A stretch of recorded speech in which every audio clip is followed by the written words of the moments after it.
Hello everybody, this is ReploidProductions, and today we are going into the Marvel Universe, more specifically the Marvel Studios universe, and the new installment in this universe, which is the Agents of S.H.I.E.L.D. We're going to get into the first episode, the pilot of this series, and also we want to jump into the background of S.H.I.E.L.D. so you can figure out the origins and where they came up with the story they are using for this show. So before anything else, oh, wait 1 second. Hi. Sorry about that. Did you think I was Captain? Never mind. Anyway, this is Program, and from Reploid Productions. You might know me from This Week in Anime or some other stuff. Anyway, we're going to be getting into the Agents of S.H.I.E.L.D. episode 1, and we're gonna do this kind of like we did with This Week in Anime. If you haven't seen any of those, essentially each week we are going to do a review on the last episode, talk about what happened, our thoughts on it, things that we want to see, and also if you guys have any comments or any questions, or if you have anything that you want us to put into the show, then we will incorporate that into this, because this is all for you and for us to geek out a little bit each week if it's good or bad. And so if we want to rant, we have a place to do it, in a structured manner. But anyway, without further ado, wait 1 second. Sunglasses, rocking the shades. Wait, I mean, this is Agents of S.H.I.E.L.D., secret agency government, wanting to look cool. You know what, screw you, I'm gonna wear these. It's gonna make me look cool, so don't judge me. I know I'm inside, but the eye makes my eyes hurt.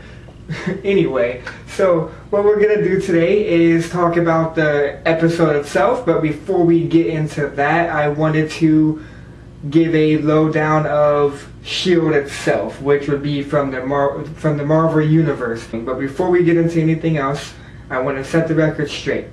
This show, just like all the movies, Avengers, Iron Man 2, Captain America, the First Avenger, all of those are taking place in the Marvel Studio Universe. Just like Marvel, the Ultimate series, Marvel, the Ultimate Marvel, Ultimate Spider-Man, Ultimate Fantastic Four, all of those are taking place in a separate universe.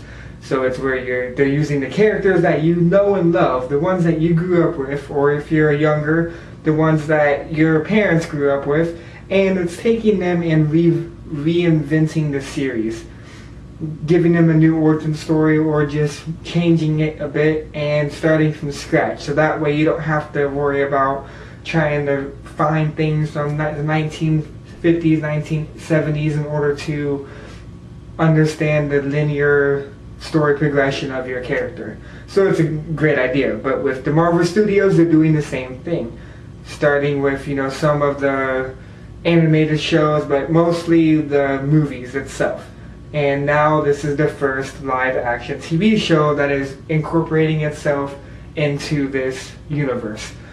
So there's going to be times where we might, either myself or Bill, when he's on this show as well, we might sit here and compare the show to the comic book. Like if there's a episode where they talk about a specific event that happened in the comic, we might come up, we might bring that up and say which one we like better, which version, or if they actually tie exactly into a comic book or an event that happens, we might bring it up. But we're not going to judge it based on, well, it didn't follow what they did in the comics, because essentially this is a new show and it's supposed to be treated as such. So that I'm going to give it a fair chance. So that's what we're going to go ahead and do. But before we do anything else, like always, spoiler alert.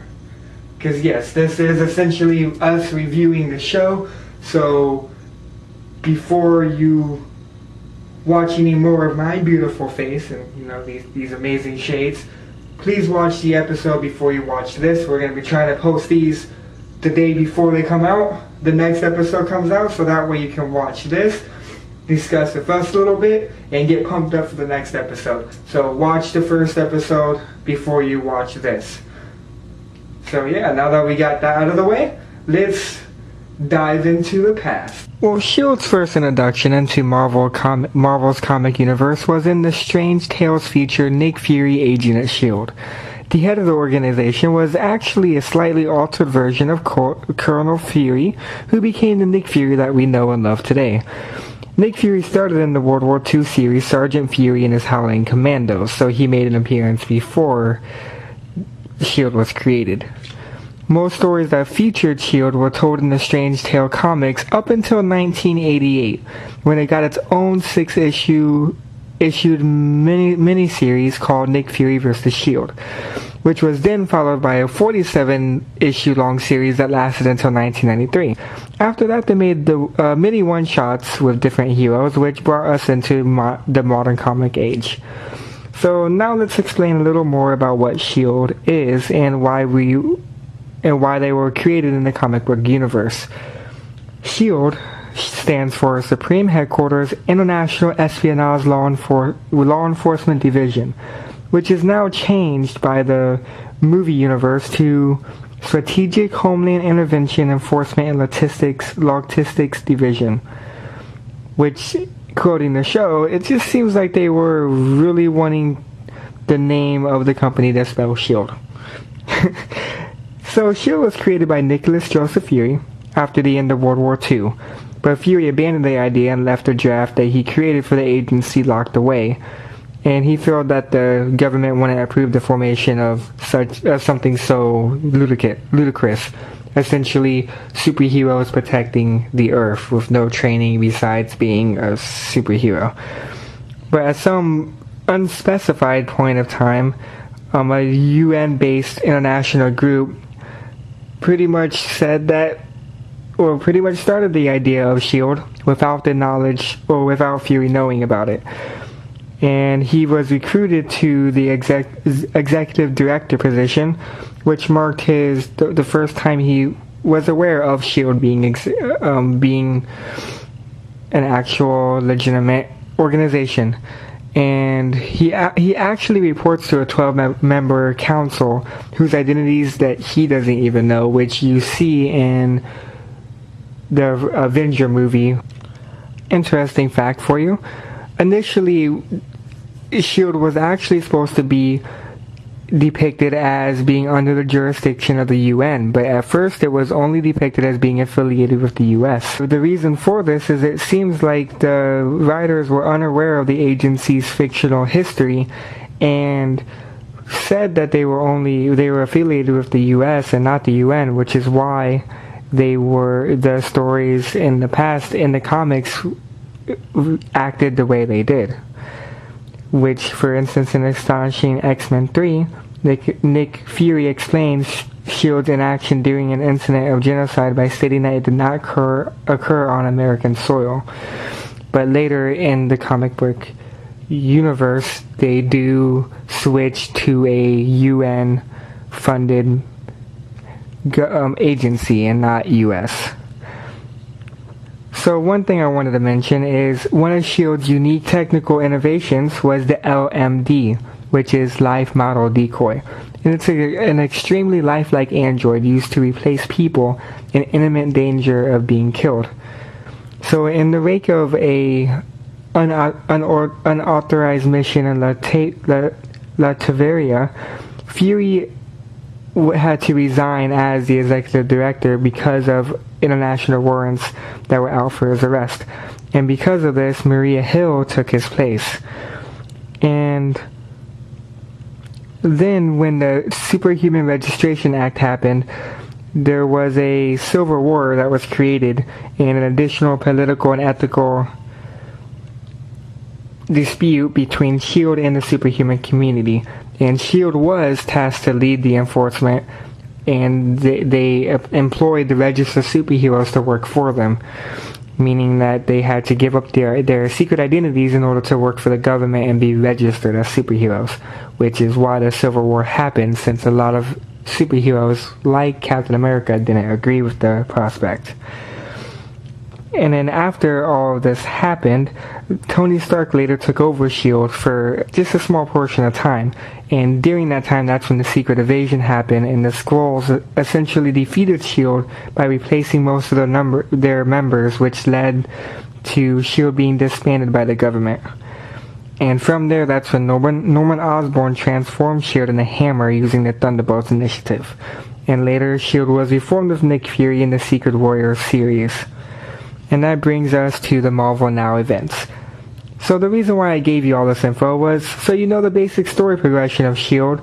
for reference in order to see how this series alters the story, and not to judge it, but to see the differences between the TV shows and the movies that are being produced under the Marvel name versus the comic book universe from the beginning of S.H.I.E.L.D's creation to now. So, now that you had a fun history lesson, let's go back to the sexy stud in the shade so we can get the lowdown on the first episode of the series. Oh, thank you, Bob. So, after that fun, exciting installment of history, I don't want to go too much into this episode, mostly because I don't want this to go too long, but I just want to hit a couple of main points. And the first thing is the idea of the show itself. Because for me, it's like, you know, each superhero have its own comic book. So, and then, you know, when something huge would happen, like World War Hulk or the Civil War, you know, the Registration Act, each character will have each character's issues, and, you know, normal show will have, like, you know, different things that are associating and interacting and reacting because of what's happening in the universe. And that's what this show is going to be doing, because, you know, like with the Avenger movie, because of that, the stuff that is happening in this episode, in this show, is reacting towards the events that took place in the old movie. And then when Thor 2 comes out, Captain America 2, and, you know, the next Avenger movie, stuff of that nature, I wonder how this show will react to that. So, I mean, that's an intriguing aspect to me, and I'm looking forward to it. And the main thing I want to talk about is Agent Coulson. Yeah, so you remember him, right? The one who was, you know, pretty much murdered by Loki. Yeah, that guy. He's the main character in this. And his thing is he was in Tahiti and he only was dead for 8 seconds. And Nick Fury revived him, and he pretty much played the Avengers, saying that he was dead in order to rally everybody together, and that's the reason why he was dead. Yeah, so I'm thinking it was mostly like either fan service or they're just, I don't know, like it doesn't, it's interesting. I'm happy he's back. He's a good actor. You know, he plays the role well, but I don't know, it doesn't seem like, I guess since they didn't really do much. Hi, kitty. But since they didn't really like make a huge deal of his death, like maybe they were going to be, they knew about this show, so they knew they were going to bring him back, but I don't know, they didn't really hint it too much. It did seem like he was done, he was dead and he wasn't coming back. So I don't know, like they're going to have to really play it up in order for it to work well. But I don't know. What do you guys think about Agent Coulson? Are you happy he's back? Is it not that big of a deal to you? What do you think the actual thing is? Because you remember he's saying Tahiti, but then the doctor was like, he doesn't know. And they're like, well, no, he can never know the truth. Dun dun dun. So yeah. And the other thing I wanted to touch on for this episode is essentially the style that it's going to use. Like how are the shows going to progress on a week by week basis? Are they going to be more like like House and Fringe, you know, the first seasons of Fringe, where it was case by case, so each episode was a brand new case and they had like a more of a broad storyline that would go throughout the whole season, but that wouldn't be the main focus of the show. The main focus would be each episode, it would be a new victim or a new event that happened or took place. And with this one, the first episode was the extremist thing called Centipede, and they found that guy, but then you also saw the one scientist chick who made Extremis, who seems to be working for somebody else, so that could be the main story that's progressing. But is it going to be focusing mainly on her, or is it going to be a new case each episode? That's the one thing I'm wondering, and which way would you guys prefer? But anyway, this hopefully was up by, Tuesday evening or Tuesday morning or so right before the next episode, so you get to enjoy all this before the show. And just go in the comments after you watch the next episode on what you think, on what you want me to talk about and discuss, so that way next week, hopefully Bill will be on this with me. We can discuss what you guys wanted us to talk about, and we can bring up more questions and stuff like that. And if there's any answers that any questions that you bring up that you would like to have us answer, we can, display them on this show and answer them to the best of our ability. Anyway, didn't want to go into much since, I had the history of this, but that's pretty much the episode. And see you next week.